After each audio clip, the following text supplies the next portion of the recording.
Thank you. Thank you very much. Thank you for having me. Thank you for coming to listen and hopefully ask questions and talk about this afterwards. I'm in a sort of a weird position after those 7 talks from the students in that I sort of want to defend the Declaration of Independence, which is not something I ordinarily would say. As a philosopher, I would say something like, I don't live here. I'm just visiting, trying to watch over everything and see what I can get out of this, see what's good, see what's bad, see what I can help correct. I tend to think about that in terms of the Declaration, the Constitution, etc. I'm not somebody who sits there and says, Constitution or nothing, right? You have to have the Constitution or you give up everything. That's not me. I think there's a lot good in the Constitution. I think there's a lot good in the Declaration. I think there's more in the Constitution than the Declaration. But I'm not committed to either of them as any sort of be-all and end-all. I think they get the emphasis they get from other places. And so what I'm going to do today is talk about the emphasis of the Declaration and the founding more generally, the founding promise. And then I'm going to switch over to talk about what I think we should do. And that's where the civil discourse is going to come in. And what I really want to encourage is for everybody to start engaging more. And so I'm calling the talk A Declaration of Discourse for America, because I think just as we had problems in 1776 and the years prior, we have significant problems now and we need to make some changes. And I think what we need to see is far more discourse than we have. But we need it to be productive. And hopefully what I'm going to give you is a way to do it productively. So that's going to be the main thrust of the talk today. That's going to include the principles, the values, and how to engage. And if we have time, I have a couple of issues that are sort of not politically important that we could use, or we could discuss other issues as you'd like. So, the founding promise. So we're starting with 1776, but as several of the students pointed out, that seems like a mistake. There's lots of interesting stuff before 1776 that led to the 1776 revolution. In particular for the US, John Locke and Montesquieu are hugely important. Locke, writing in the late part of the 17th century, his letters on toleration are hugely important, as of course are his 2 treatises on government. The letters on toleration are really historically important. They're very interesting. They use arguments for toleration that have been around for centuries before he wrote these, right? The basic arguments, the basic big arguments for toleration really go back to St. Augustine. But Augustine actually recanted. Why did he recant? Because he saw this heretical group be wiped out. And he thought, it works. If we just persecute all of the heretics, we can win. We can wipe them out and move forward. For later thinkers, the Enlightenment thinkers, including Locke and others, Bale, Spinoza, etc., that's not the way to go. And so they actually gave reformulations and improvements to those arguments that really do show why toleration is so important. Montesquieu, also very important for the US, I think perhaps, to my way of thinking, not as important as Locke, but we don't have to worry so much about that. Really interestingly, I think, somebody who gets ignored is too strong of a word, but I'm willing to bet nobody here has studied Williams, and most of you have studied Locke and perhaps Montesquieu, I'm guessing. Roger Williams is a really interesting character, also from Britain, born a bit before Locke, moved to the American colonies before Locke was even born, and then settled in Massachusetts, was kicked out of Massachusetts, was banned from Massachusetts. Why? Because he was advocating for pretty radical egalitarian views that weren't accepted, including tolerating everybody that was around. Different religions, different cultural groups, and as you'll see, more than that. He wrote these 2 very important essays. He wrote a bunch of other things as well, but the most important essays are The Bloody Tenets, by which he means basically religious persecution, right? And he's writing against religious persecution. And when he left Massachusetts, he moved and founded Providence, Rhode Island, and so he's still celebrated there. If you went to Brown University, you would probably study him. Other than that, I'm not sure that he studied at any other university, which is somewhat of a shame. Okay, so that's before 1776, and I want to say a bit more about Williams just because he is such a shocking character here. He was, as I said, pretty radical. So the first line, I think that's the only actual quote. Nope, there's another one there. Not pro domine regina, but pro domine veritat. Basically, not for the Lady Queen, but for Lady Truth.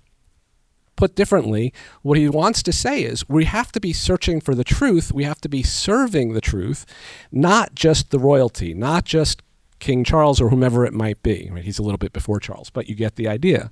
That's what we need to do. We need to find the truth. That's what will help us the most. How do we do that? Well, we have to recognize that all human beings are fallible. Right? This is a point made perhaps even stronger than anybody else by John Stuart Mill. I'm going to say 200 years later, but don't quote me on that. I'm not good at doing math on the spur of the moment.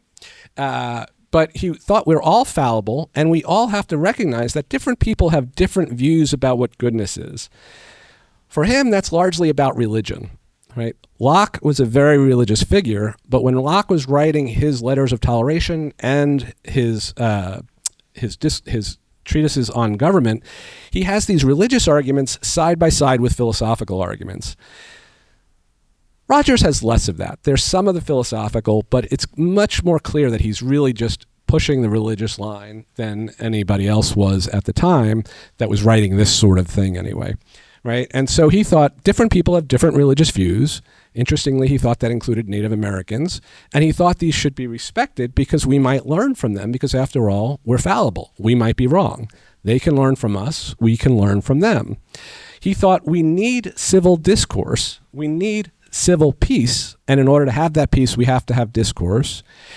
Without that peace, we just get this bloodiness. We get people killing one another, the persecution, the bloody tenant, and that, he says, directly contradicts the spirit and mind and practice of the peace, the Prince of Peace, Jesus Christ in his view, of course, but we can take that more broadly. What we really need is peace, but the bloody tenant, persecution, is destructive to civil peace and welfare of all.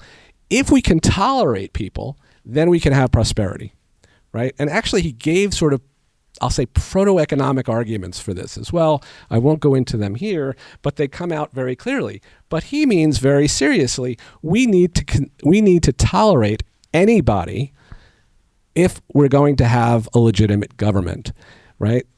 Toleration means that we have to consent to have legitimacy. Putting that a different way, if people are not able to consent, then you don't really have a legitimate government. For them to be able to consent, you have to tolerate disagreement, right? Indeed, he says, this is up above, even arrogant dissent, right? So if you have a monarch who is a Lutheran or a Methodist, some sort of Protestant Christian, you have to tolerate even arrogant Catholics. And if you have a Catholic monarch, you have to tolerate even arrogant Protestants. You have to tolerate all of this, again, because we are all fallible. It's the only way we can improve. It's the only way we can learn more. And then he meant that really broadly, right? And keep in mind, this is 1650, right? Just think about America in 1650, and he's already writing against slavery, right? He's a white man from Britain. He's writing against slavery. He's writing in favor of women's rights. He's writing for Native American rights. He thinks the same thing holds for all of these people. That is to say, if we have a legitimate government here, they have to be able to consent. And they can't consent if we don't tolerate their differences, right? If we suppress them, there's no ability for them to consent. Suppressing rules out the possibility of consent. All of this, again, 1650, 1648, right? Huge, important role. You don't see this at very much at all in the colonies at the time, right? So now we move to 1776. Before I talk a little bit about the Declaration, and it's not going to be a lot, but I'll talk a little bit about it. Thomas Paine wrote in 1776, "These are the times that try men's souls." If you had asked Williams, he would have said 1646. These are the times that try men's souls, right? He was fighting the good fight, as it were, fighting against the Massachusetts colony people that didn't want to tolerate any difference, fighting against those that wanted slavery, fighting against those that didn't want women to have rights, et cetera, et cetera. 1776, obviously, this is a very difficult time in the U.S. history. I think we're in similar times now. So, but looking at the Declaration, next one too, please. There we go. These are just some snippets of the Declaration. Again, I don't take myself to be wanting to defend the Declaration as a whole, but I think there is an important element behind it that really matters, and it's what I've already touched on, which is this necessity of consent. So the very first paragraph of the Declaration, you see, the laws of nature and of nature's God entitle them a decent respect to the opinions of mankind. We have to listen to people. We have to hear what they're saying. We have to hear them out, try to figure out if what they're saying has value, see if it's right, see if we're right, see if we're wrong, right? We can't do that if we don't hear them out. And then this is followed up with, we have a right of representation, right? What's that right of representation? Well, in the Declaration, what it looks like is we have to consent to our own legislators, and then that legislature, the body of legislators that we consent to, then consent to the crown in sort of in our name, right? So in order to have a legitimate government in Britain over us in the colonies, the Brits have to listen to us through our legislature. But they go on, our repeated petitions against the crown went unheard.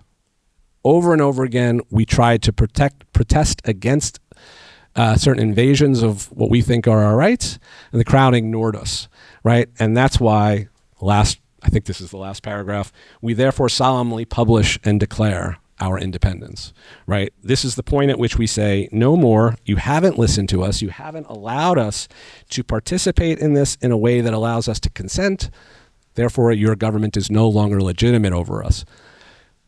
That, by the way, is also the rationale for revolting against the existing government is also found in John Locke's second treatise of government. Okay, so what's the point of all this? What's the point in the founding? Well, with people like Locke and Montesquieu and Williams, the founders wanted a government made legitimate by consent. They wanted people to have their say. We should have our say. We should have our say, and our say should matter, right? So I should be clear about what this means. I have a 16-year-old, and my 16-year-old sometimes has said to me, you don't listen to me. And I had a long conversation with him once about this just a couple of months ago, and I said, I don't understand what you mean when you say we don't listen to you, because we just had this long discussion last night. You, me, Mom, we sat at the table. We had this long discussion. We heard you out. And his response was, yeah, but you didn't do what I wanted you to do. I said, yes, but we listened. He said, well, obviously not. I said, I don't think you understand what the word listening means, right? His say did matter. My wife and I wanted to hear what he had to say. And we might have changed our minds about, I don't even remember what the topic was, right? But we might have changed our mind about it because his say mattered to us. But that your say matters doesn't mean you get your way. Right? In a democracy, in a system where consent matters, you have to be able to speak, and what you say has to matter. But that doesn't mean that what you say wins out every time. Those are two different things, right? So what we want is a system where what the people say matters. We want a system when people listen to each other, the government listens to us. That means we have to encourage discourse. Doesn't mean we're all going to agree. Right? When my wife and I sat down with our son, again, I don't really remember the topic. This has happened numerous times, right? There are some times where my wife and I are on the same page, and there are some times where we're not. There are sometimes he thinks it's all me that's doing the negative, and sometimes he thinks it's all her, which is great. Like, as long as it's not always me, right? But we have to talk about it to figure out what we should really do. We're never all going to agree. My wife and I probably agree more than the three of us agree, right? but we don't always agree. And certainly, if you're talking about a society with 300 million people, we're not all going to agree, right? Look out at the world today, 300 million people. Somebody can correct me on the numbers. If I recall correctly, the last numbers were something like 27% of Americans see themselves as Democrat, 27% see themselves as Republican. Everybody else sees themselves as independent. So 27, 27, 46, I think are the numbers, right? Of course they don't all agree, right? There's a lot to talk about. Frankly, the world would be boring if we always agreed about everything, right? Problem is we might disagree too much. And problem is we might not discuss what we disagree about well enough, right? So we're going to talk about that. But we have to engage in order for what we say to matter at all. So what I want to encourage us all to do is engage.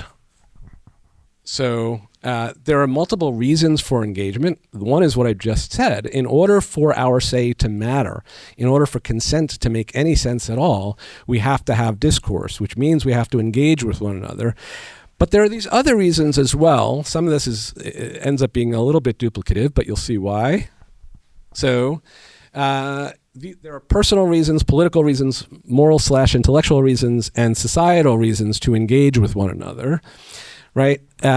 I don't know if it's true, for what it's worth, that we actually have a loneliness epidemic. The empirical evidence about this that I've seen is a bit weird. I'll just leave it at that, right? There are some things that strike me as somewhat persuasive. None of this is particularly new. Robert Putnam wrote an essay, I'm going to say in the 1980s, but don't quote me on that, called Bowling Alone. I thought it was one of the worst essays I'd ever written. But then he followed it up with a whole book with the same title and gave much more support for it. And I was like, okay, you sort of convinced me. Like the article was just, people are bowling alone, therefore people are less social. I read that multiple times actually, and I was like, he keeps saying the same thing. People are bowling alone. What he means is people aren't bowling in leagues anymore. I'm like, not bowling in leagues is not the same thing as bowling alone, right? I'm not really a bowler, but if I was a bowler, I probably wouldn't be in a league, but I would get together with friends and bowl every now and then, right? I don't know that I'd ever go to a bowling alley alone just to throw balls. Maybe I would, but if I did that often, I think it would be weird. Right? So literally bowling alone doesn't mean just not bowling in leagues.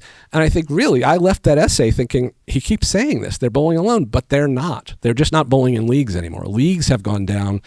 People still socialize when they go to bowling alleys. I've never been to a bowling alley where people weren't socializing.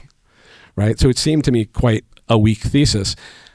Then again, I'll say he came out with the book. The book gave a lot more evidence for his view. And I was like, okay, you're starting to convince me. And now there's a bunch of this empirical evidence since the government has said we've had this loneliness epidemic. But still the evidence, I think, is not as definitive as anybody should want it to be to really say we're in an epidemic. But the point here is, if we have loneliness at all, whether it be an epidemic or not, if you're lonely, how do you solve that? How do you get rid of the loneliness? Well, you have to engage people. Right? And I mean serious engagement. I don't mean just superficial talk, right? Superficial talk is not a way to get to know somebody. Superficial talk is not a way to get past yourself, to get over whatever makes you lonely. To really get over that, you have to engage in serious talk. And so we need a way to do that. There's the political. In addition to wanting to have discourse matter so that our consent matters, we have a polarization problem right now, right? Again, 27, 27, 46, I think I've got the numbers right. But the 27-27, or maybe just the fringe elements of both, seem to take up all of the airspace and seem to really hate each other. And it seems like you hear things about the American divorce, like the liberal blue country, parts of the country should separate out from the rest of it. And you'd have this weird looking, the East Coast going up across the Midwest, down the West Coast, that would be one country and the rest would be another country. I don't think we really want to do that. I don't know that it would be the worst thing in the world, but I don't think we really want to do that. In order to get over that, though, we have to pull the country back together. How do we do that? We have to talk with one another.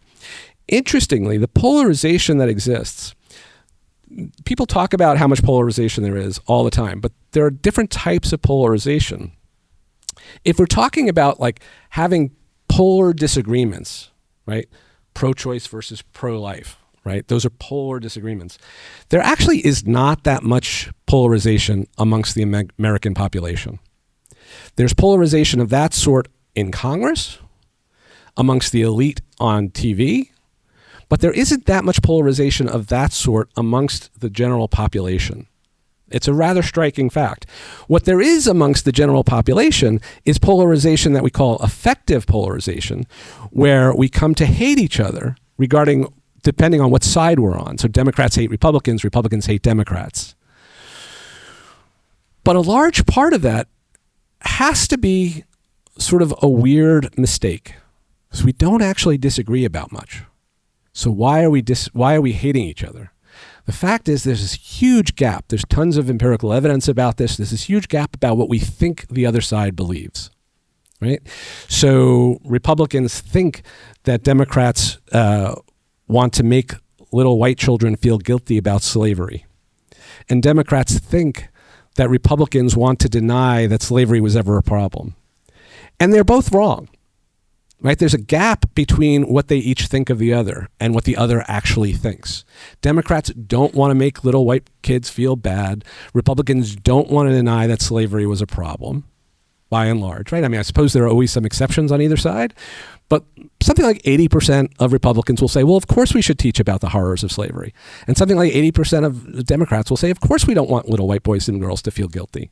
Why would you think that, right? So we need to have discourse about these things to correct that gap so that we can pull the country back together. Now, a straightforward Millian argument. John Stuart Mill is more of a hero to me than the founders are, I think. John Stuart Mill said, not his language, but I'll use it anyway, you have to develop your moral muscles. What did he mean by that? He meant your rational abilities. If you want to retain what it is to be an individual human person, you have to work on your intellectual abilities. We can do that in multiple ways. The best way to do it is to engage in discourse with other people so that you're challenged. If nobody ever challenges you, if you never accept a challenge from another person, you're not really testing yourself, you're not really exercising your moral muscles. So we need to do that. That's going to be how we improve ourselves, how we improve our reasoning skills, and of course in the process we'll learn more, right? So we'll learn more about what other people think, and we'll learn more about the facts on the ground. And then finally, and this goes back to points made even by Williams, but especially by Locke and definitely by Mill later, we are much more productive when we engage with each other, right? We are more productive when we're willing to engage with people we disagree with. We learn how to do things better. We learn how to do all sorts of things like mechanize production, come up with better ways to produce things, right? So we want to have that. So these are all reasons why we have to engage. And I just want to emphasize this as much as possible. So really, we have to do this. One more time. There you go. Okay. So I'm not going to go through these guidelines now just for reasons having to do with time, but I'll just mention a couple of them. The first two I think are hugely important. There's a huge tendency today to sort of engage in what I would think of as faux dialogue, right? So this is especially true on social media, where you get on and you see somebody that says something that you disagree with, and you pick that up and you argue against them, but not in any way that you think is going to convince them of anything, but rather in a way that you hope somebody who's watching them will take it more seriously, right? That is to say, you're addressing a different audience than the person that you're supposed to be in dialogue with. I think that's the wrong way to go. When you engage in real civil discourse, you have to engage a particular person, right? So when I'm up here and looking at a bunch of you, I'm trying to think of you all as a specific person, right? Because I think it's a mistake to try to engage a whole group at once. I have to engage the group as a person. This is being recorded, right? That means I think it's going to be available for other people to watch later. I hope those of you watching online or what have you, if you want, you can send me an email to ask me a question. But like, I'm not going to address you here. That would be sort of disrespectful to the people in this audience, right? I'm going to be addressing you because you're here. I think we have to learn how to do that again. We have to remind ourselves that that's what we really need. We need to do this in a way that really respects one another. The golden rule means listening actively. So when I hear a question, I'm not going to be sitting here thinking about, well, what can I say back to that person? I'm going to be first listening to what your question is, and then after I've heard the question, trying to figure out how to respond. And I hope that I can successfully respond and not just say something, right? Merely saying something is not the same thing as responding. What I say should, in fact, sort of latch on to something you said and vice versa. Otherwise, we're just having competing monologues. And again, that's not going to be useful. Okay, I'm not going to go through the rest of them, but I do want to talk about what civility is, in part because there is a difference between civility and civics, and it took me a while to really sort of figure out how I wanted to distinguish the two. But reading other people about it and then thinking about my own views about this, this is what I came up with.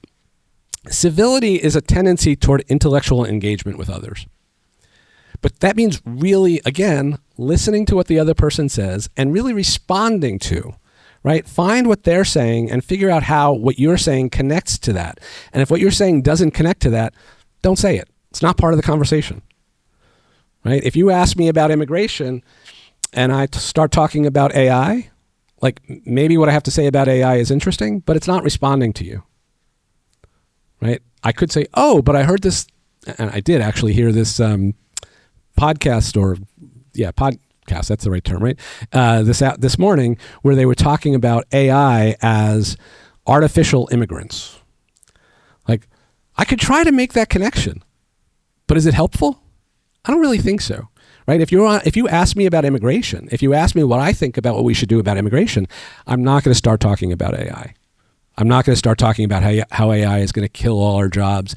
We don't need immigration on top of that. Those are different questions, right? So we should, in fact, engage each other intellectually. Not the same as politeness, really important, right? You can be polite, and in being polite, basically refuse to engage. Like, oh, thank you for that question. Next. Very polite, but not really engaging one another, right? I'm not a big politeness person. I think we should be polite most of the time, don't get me wrong. But as my students will tell you, my classes aren't necessarily polite, right? I want the students to interrupt each other. I want them to be arguing with one another. I want them to be arguing with me, right? I don't want them to think, oh, I can't tell Cohen he's wrong about something. No, if you think I'm wrong about something, you should tell me, right? That's what we have to do. So we have to challenge each other. I don't think that's politeness. Right? So it's something different than that. It's intellectual engagement. We should, of course, assume good intent. We shouldn't assume selfishness. Definitely resist confirmation bias. It's really easy to just assume that anybody that says anything that you disagree with must be crazy or wrong, and only actually look for evidence that supports you. We can't do that. That ends up with radicalizing you, making you take your view even stronger than it is, or wider. And finally, we should resist appeals to emotion. Unfortunately, I think most of politics is appeals to emotion, right? And so I think that's one of the biggest things we have to fight. We have to recognize that politicians are going to appeal to our emotions. Why? Because it's visceral, because they know it works. We have to fight that. We have to say, nope, I want a good argument, right? Emotions have a way of shutting down dialogue. We don't want to shut down dialogue. We want to have more dialogue, right? So we shouldn't just just be willing to say, you've offended me, therefore we're not going to discuss this anymore. That's not the way to go. And finally, I'll just say about civility, it's not necessarily about civics. Civics, as somebody said earlier today, is about what government does, basically, right? The cive is really the city, but at that point in time, the city was the world for people. So we could say nation state or something like that now. And yes, civility has the same root, but we've taken civility to mean something a bit different today. Civics is about government, and I would say this: you can have civil discourse about policies, about government, what the government should do, but you could also have civil discourse about any number of other things, right? So you could have civil discourse about, for example, should marijuana be illegal? Should it be illegal but decriminalized? Or should we make it legal entirely? You can have civil discourse about that. But you can also have civil discourse about, look, I'm an employer and I'm trying to decide whether I would hire somebody that I know has smoked pot before.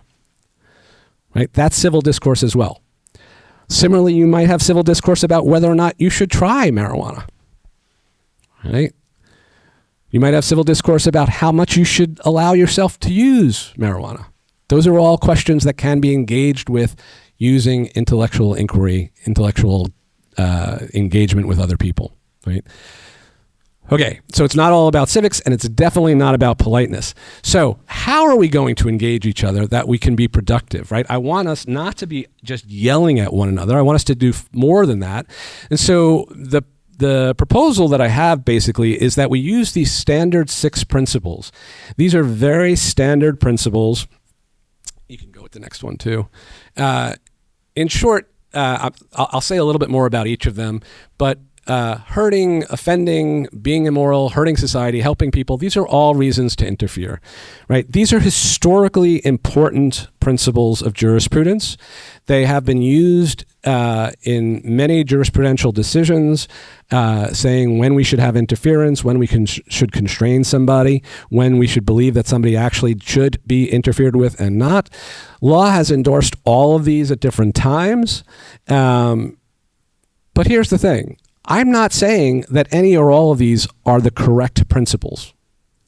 What I'm saying is that if you recognize what these principles are, figure out which ones you endorse, and figure out which ones your interlocutor endorses, you can have much better discussion, right? So you might endorse, say, the harm principle and the society principle, but none of the others, but recognize that the person you're talking to endorses, say, the paternalism principle and the benefits principle and none of the others. And then what do?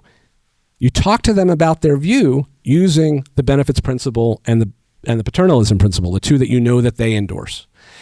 Starting with the ones that you endorse isn't going to help, right? They're not you. You have to talk to them from their perspective, right? And so that's the way we're going to get some, go further with what we want. So everybody is going to endorse some of these. These are the principles a little bit more worked out. There's a lot more to be said about these. The harm principle basically says harming someone justifies interference sometimes, right? So better said, it's always a good reason to constrain or interfere with someone that their act causes, or will likely cause harm to another, right?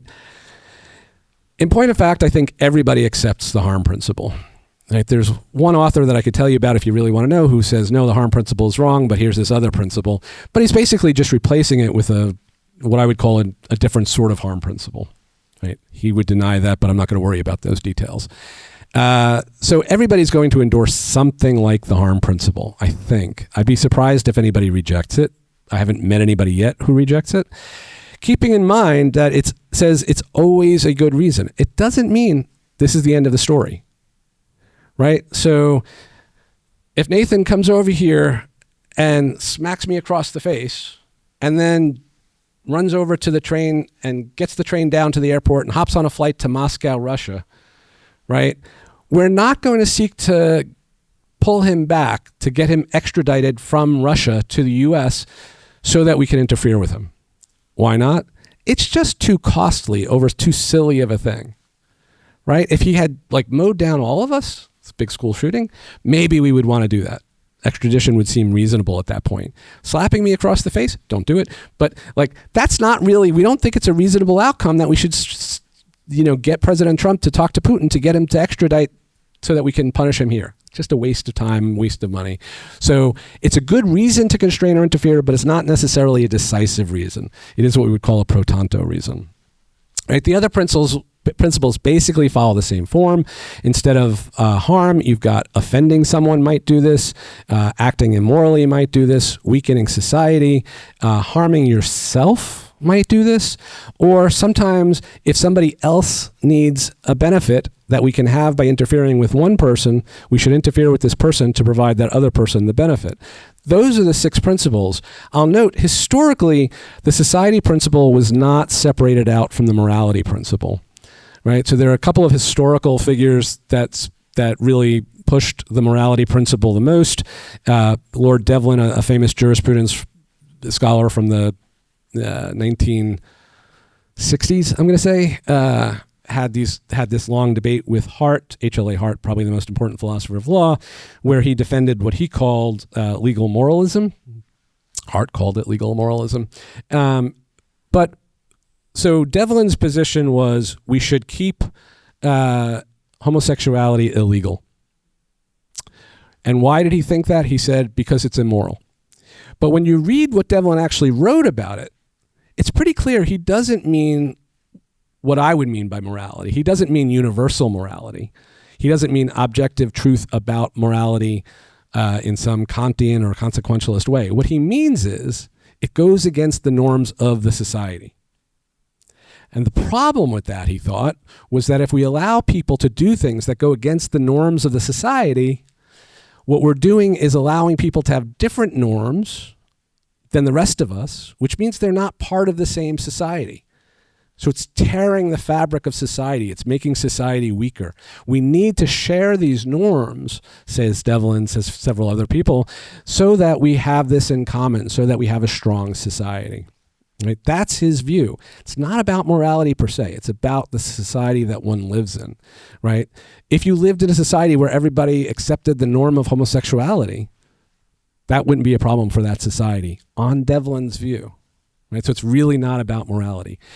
These 6 principles, again, hugely influential in the history of law, usually in both in terms of legislation and in terms of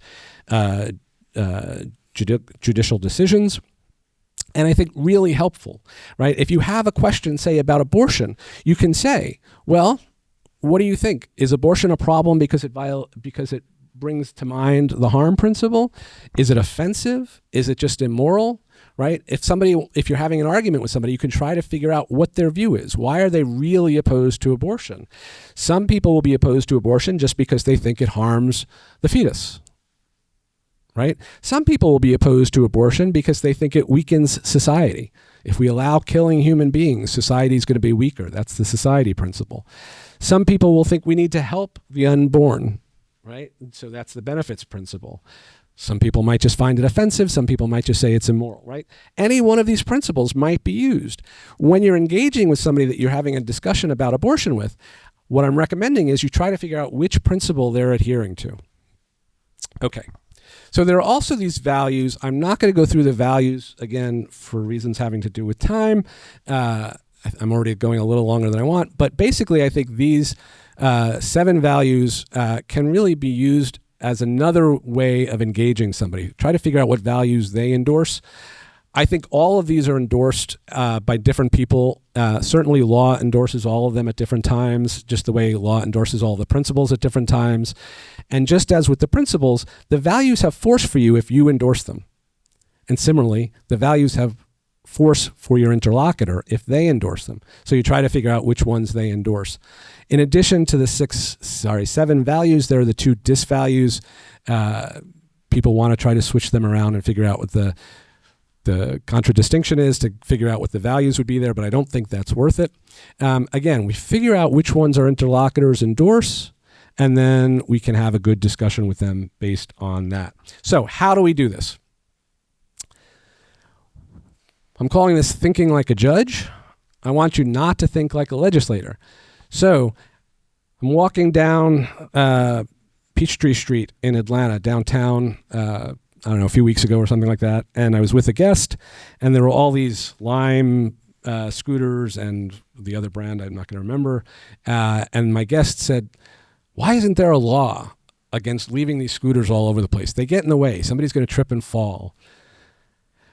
This is, I think, a very normal response. Anytime something happens that we don't like, people will say there ought to be a law against this, or there ought to be a law for that. I think it's a normal response, but I think it's a response we should check. It's a response that's more problematic than it's worth.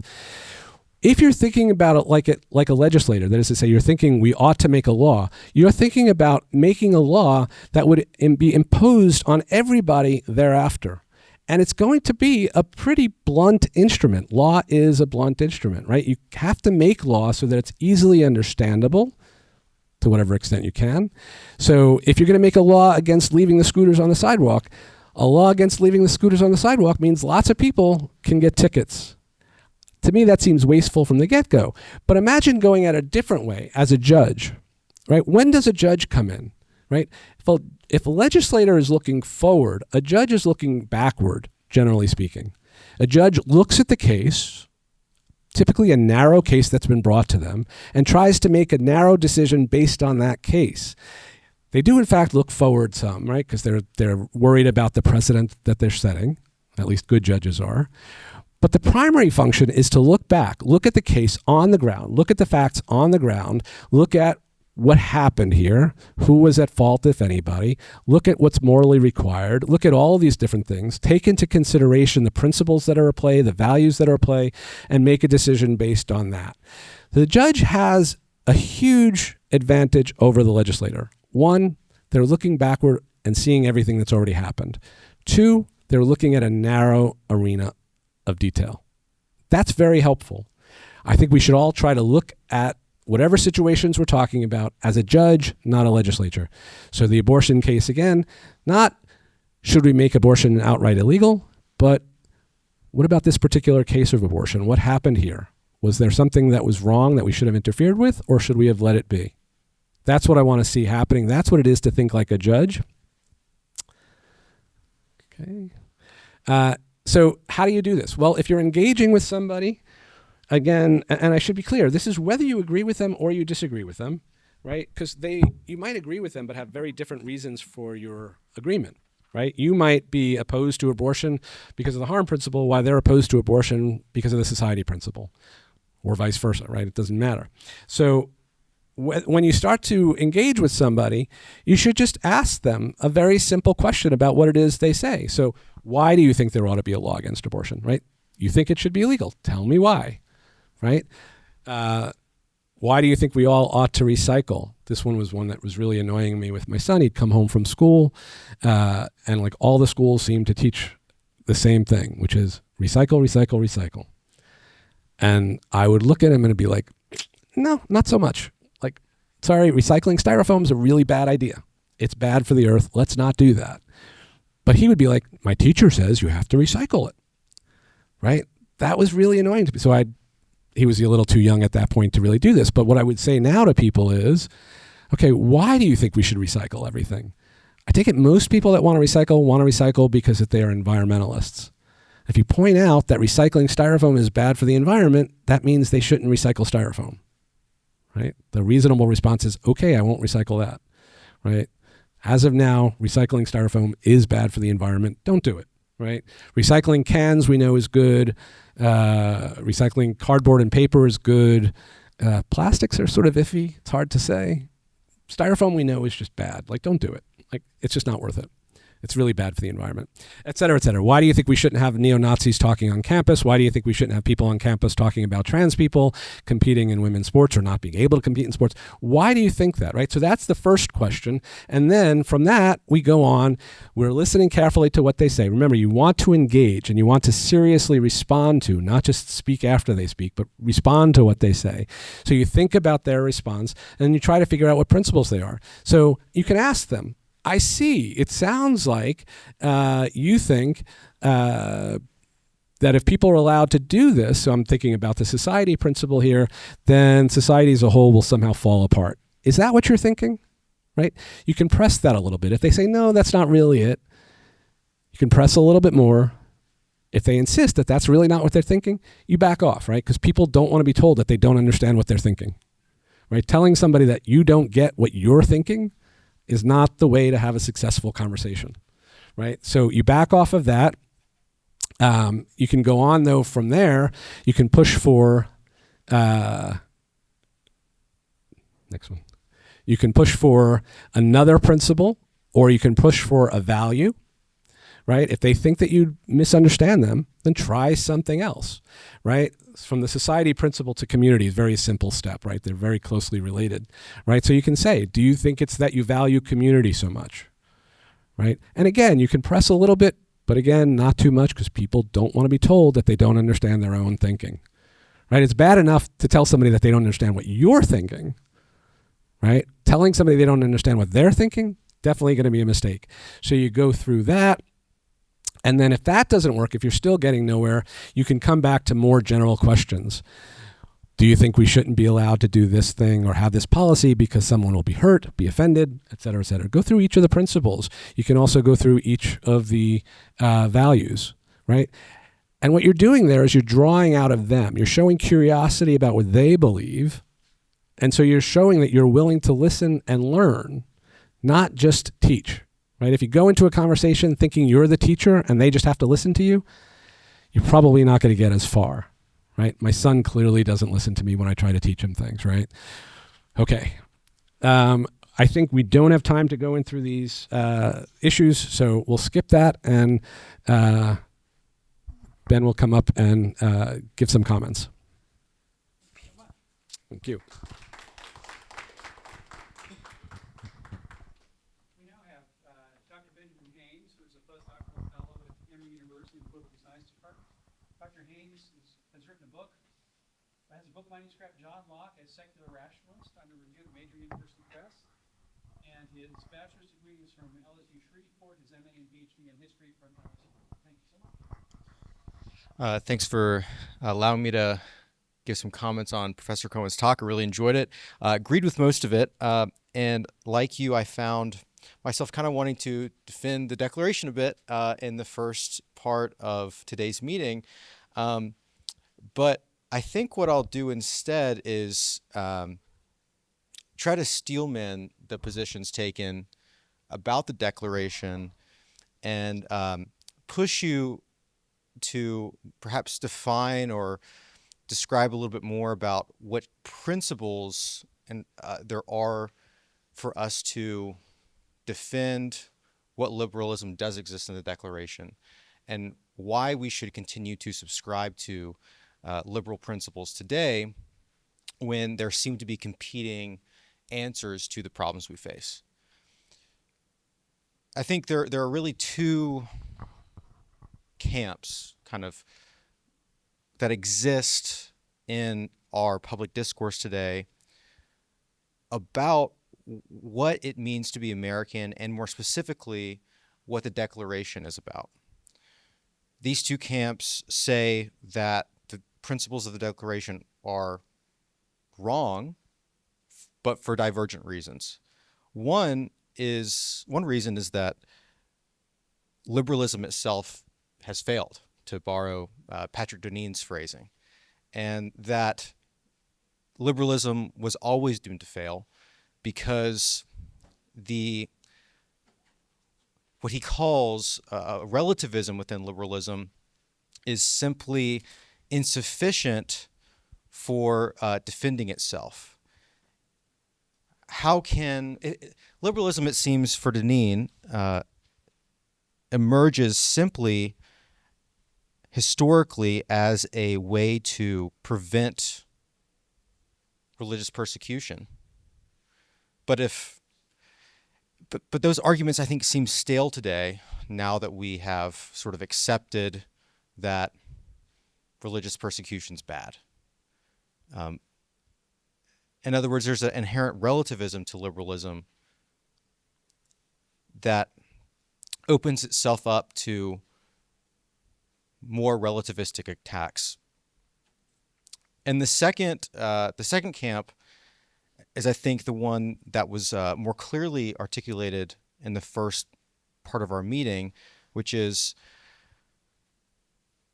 if liberal principles got us to the point where there are people who feel disenfranchised, and if liberalism can coexist in the minds of people who had incorrect views about gender equality and race, why should we listen to them? And why shouldn't we just come up with a new set of principles? If liberalism leaves people disenfranchised, poor, needy, then why should we really listen to it? The solutions you offered and the reasons you offered, I think, are sound historically. I mean, there is an obvious problem raised by Williams, Locke, Montesquieu, that religious intolerance does undercut consent, but is that itself an actual principle, a moral principle, or is that just sort of a pragmatic and ultimately consequentialist view of the problem? Are we only choosing liberalism because it benefits the majority? Most people. What about the minority? What about those who don't have a voice in society? Now, you offer several reasons for why we should stick to liberalism, but all of them sort of circle around a Millian and utilitarian view of maximizing happiness for the majority, it seems to me at least. And so I'm wondering if there are other ways to defend liberalism, perhaps on the grounds of natural rights or natural rights, that you can provide for us. I think I'll leave it at that. I mean, it's not, what I have to say is obviously not particularly original, but there are, I think, really compelling reasons to be skeptical about the principles of the Declaration and be skeptical about civil discourse in general. And I'm just curious to hear what you would say to those camps. So I'll leave it at that.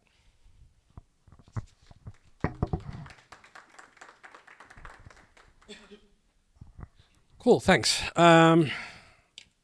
So I don't know that I'll get everything, but I'll try to respond to some of that, and then I guess we'll open the floor to other discussion. So I didn't really mean to give much of a defense of the Declaration or the principles in it. It's sort of in there, right? But that wasn't really my central purpose. But if there's going to be a defense from what I said today of the Declaration and sort of the founding principles more broadly, it really is going to be that we need to have consent, right? Without consent, you don't have a legitimate authority. And what I mean by that is what a philosopher would mean by that, which is to say, if there isn't consent to the government, then we don't have any obligation to abide by the government's laws, right? And I think we want to have that, right? We want to have a reason to abide by the government's laws, so we want it to be legitimate. But the only way to get to legitimacy is to have consent. And in order to have consent, I would say we need to have discourse, but I won't go into that right here. So I think that's the basic idea behind that. If I was going to offer a more full-throated defense of liberalism, it would be based on this, and this is in my book, Liberalism Reconceived. It's basically we need to protect people from freedom. We need to protect the freedom from harm for all of us. And that's actually going to involve in protecting their ability to consent. Right? I don't make that link in the book, but I think it's easily drawn. So I think we have that. I mean, that's as close to a natural rights view as I would get. I'm not really a rights guy, right? I'm skeptical of rights being natural. I think rights are convenient ways of talking about obligations, convenient ways of talking about things that were owed, but not much more than that. As for Deneen and disenfranchisement and all of that, these are huge topics. Who's the worst one now? It's Deneen, and now we've got the other author of the Harvard, Adrian Vermeule, right, with this common good constitutionalism. I think it's obvious that liberalism is better than those sorts of views. I think that's sort of obvious if you just look at the history of religious wars. Right. I mean, some people look at the history of the religious wars and think it's because of the religious wars that we learned to tolerate. Well, sort of, right? But we had this in the air before that. There were these arguments for toleration before that. And what you learn from these arguments and then from practice is that when we tolerate different religions, when the Catholics can tolerate the Protestants and the Protestants can tolerate the Catholics, we get more productive and everybody leads better lives of their own sorts, right? It's not that we need to have a single conception of the good that everybody accepts and therefore have good lives. It's rather that on their own conceptions of what the good life is, when they tolerate each other, they do better. Right? Think about this in the American context. It used to be very standard for economists to say that ending slavery was clearly a good thing for the American economy. Why? Because now you had all these new customers who also became producers of their own, figuring out better ways to do things. The same thing is going to be true when women had the right to spend their own money. Right? You had new customers willing to spend money in the way they wanted to, thereby encouraging other people to produce and sell things. And you had new people, women, black people, etc., now producing things and selling things that weren't available before. Right? By tolerating multiple, not just religions, but different cultural groups and whatnot, you can have all sorts of things. So we had lunch today. A couple of us had lunch today at a sort of an Asian fusion restaurant. I ended up having a burger because that's what I was in the mood for. But the appetizer was an Asian fusion sort of thing, and it was really good. Right? I happen to like Thai food a lot. I don't happen to like Indian food that much, but I like Thai food a lot. I'm really happy that we tolerate people coming from different places and creating these different sorts of foods so that I can benefit from that. Right? I think that makes the world better. There's all sorts of reasons for this. If you want to think about the economics of it, having comparative advantage clearly makes the world more productive. People from different places with different views, with different skill sets, etc., that sort of diversity makes the world better. If we go to a world where everybody has the same notion of what the good is, we reduce all that in a very problematic way. I also don't think liberalism leads to relativism. And I'll say here, I do mean liberalism. I don't mean democracy or democratic liberalism, right? When political theorists talk about democracy, what they mean is liberal democracy, right? As a philosopher, I split them apart and say, look, you can have liberalism and you can have democracy. They often go hand in hand, but they don't have to, right? The value of democracy to me, purely practical. Right. This is the famous line from Churchill. I won't get it quite the right way. Democracy is the worst possible government except all the other types that we've tried. Right. Why do I think democracy is better than the other types? Because it leads to liberalism more often than not. Right. But what I care about is liberalism, which is to say I care about people having the freedom to do what they want to do, live their lives the way they want, produce what they want, buy what they want, etc. I think that's what makes the world a better place. I don't think that's at all relativistic. Right. I think what I'm saying here is the best way to understand liberalism is as what we might call a thin, comprehensive doctrine. It covers everything, but very thinly. Within the purview of liberalism, you can live your life the way you see fit, so long as you abide by the very simple principles that liberalism requires. Namely, I would say the harm principle, but possibly some of the others depending. Right? And I will stop at that.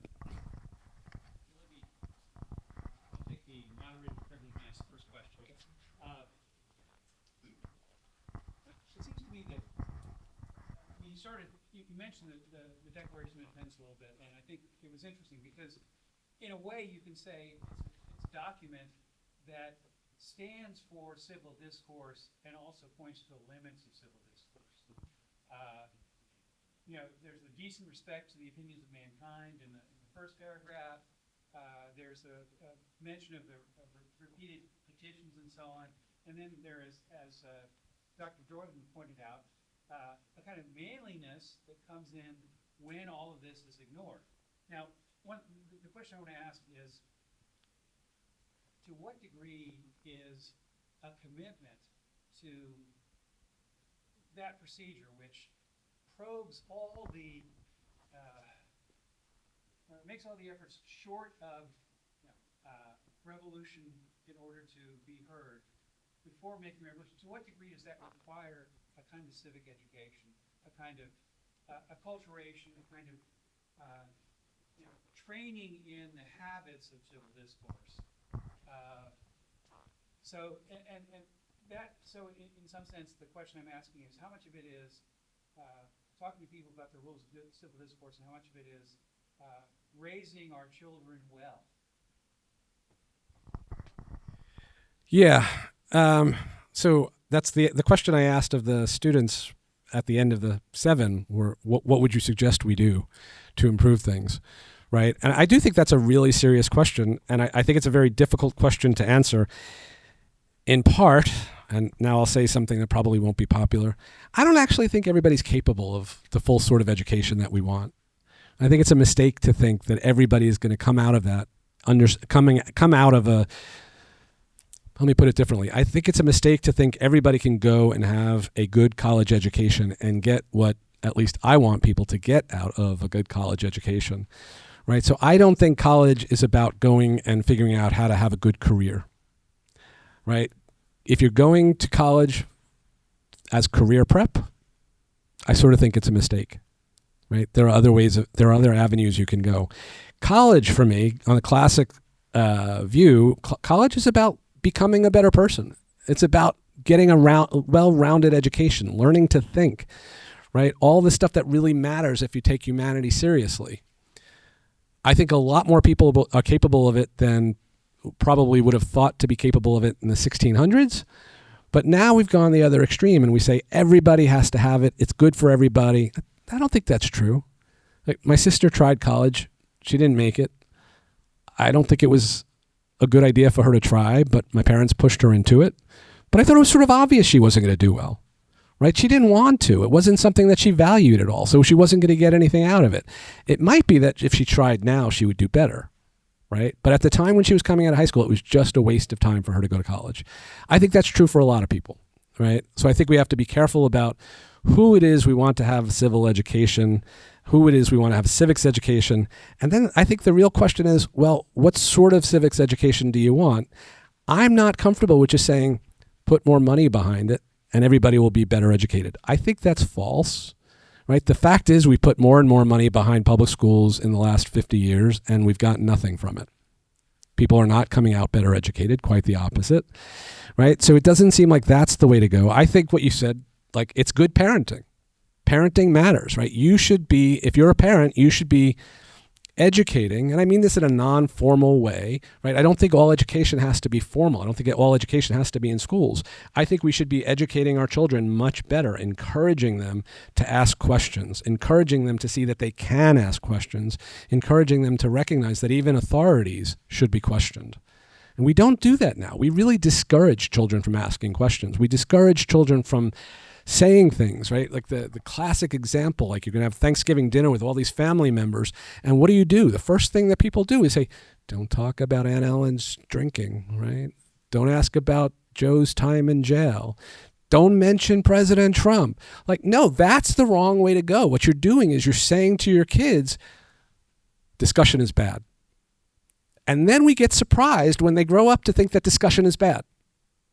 Like, so my first recommendation over everything else is going to be get rid of all of that. Encourage parents to encourage their kids to ask questions all the time, recognizing that that's a normal thing. I think children are born curious and we stifle it out of them.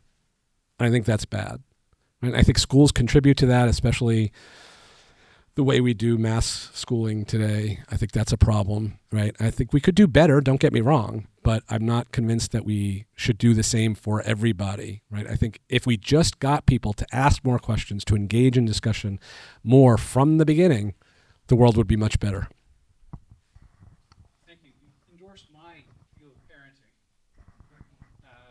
We pulled our son out of, our son is a first grade dropout from public elementary school because we saw his love of learning die. And he was, a 70-year-old lawyer. So we always had long conversations with him because he wouldn't be satisfied with because I said so. Any other questions? Please. Yeah. I guess before the Cultural Revolution, where we stopped stifling children's curiosities, if we take college meaningfully as a place for human development, what does it mean to suggest to some that they shouldn't participate in this process? Particularly if lots of students go into college, perhaps not seeming as though they're the types of persons that would grow in sorts of ways that we hope they will, and then come out of college change. Can you summarize that question? Yes. Okay, so the question is, really in a nutshell, what does it mean to say to some people that they shouldn't go to college? I guess I want to say it's an honest, it should be done in a way that's an honest recognition of what the teenager now, right? We're not talking about a child anymore.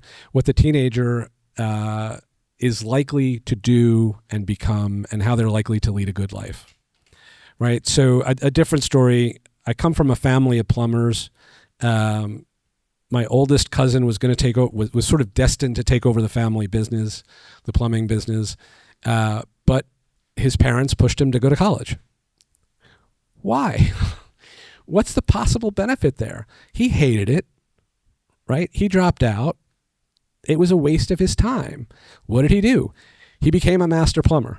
That's actually really hard to do. This is in New York. That only like 5 people get a master plumber's license each year. It's a very, very difficult thing. And like, he makes far more money than I ever will.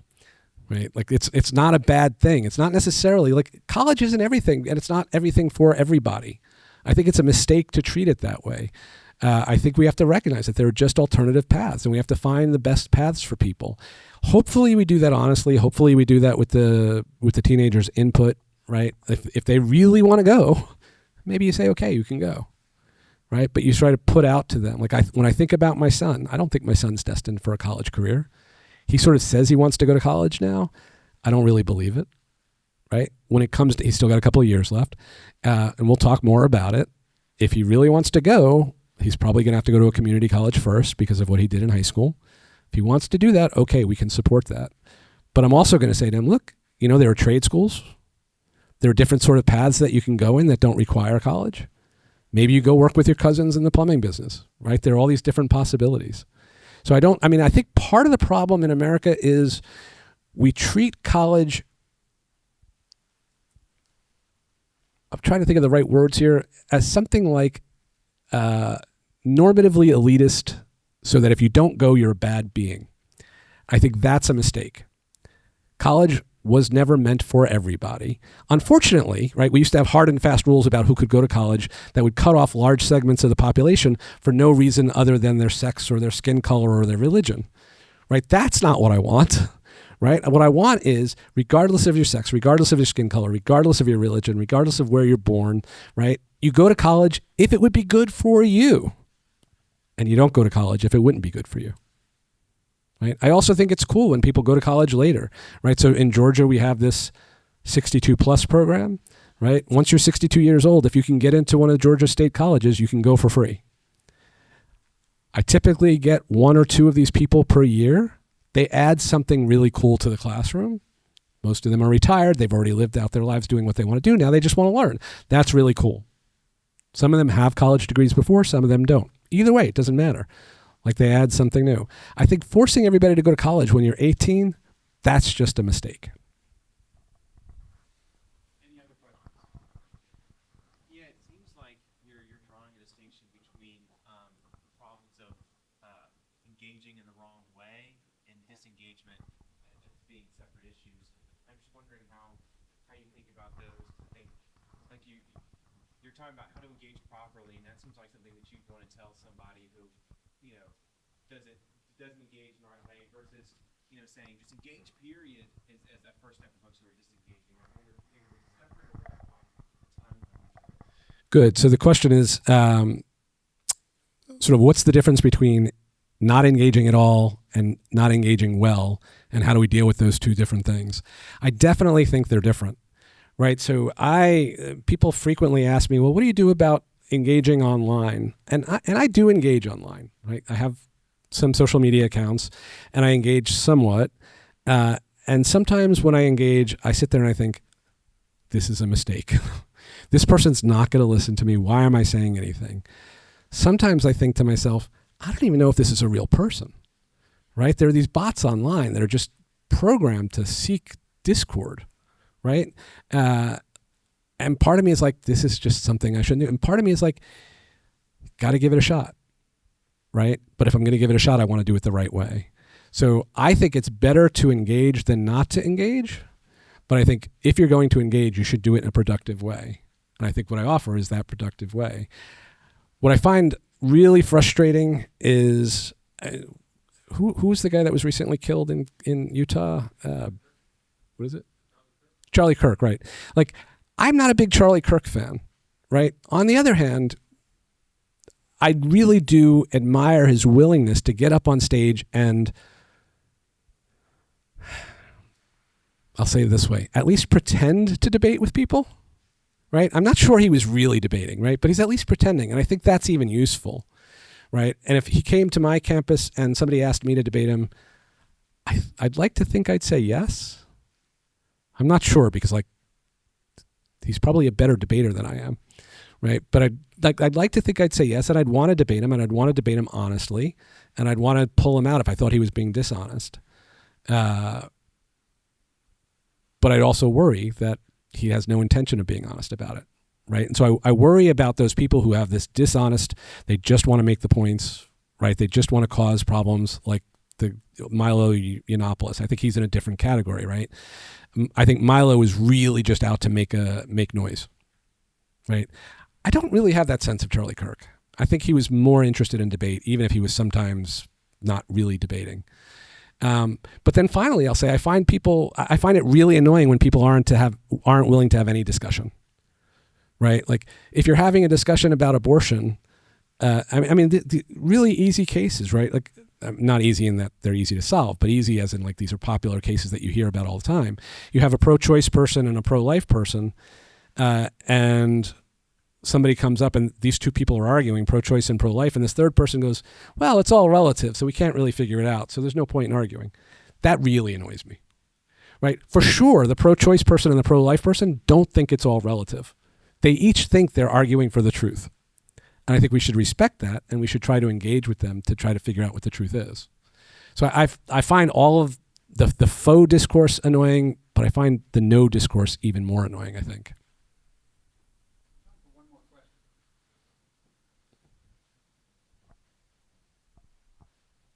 This might just be a watered down version of Professor Hines' question, but I wonder if in the defense of liberalism in general and civil discourse more specifically, do you think the defense of it can be made equally well at all levels of the various principles you give? Or does it hinge more, is it better, are those things better defended on some levels than others? Does that make sense of the question? It does. So the question is, do some of the principles have better defenses than others in terms of... I mean, if you were in defending liberalism or defending your talk in a way of civil discourse, Yeah.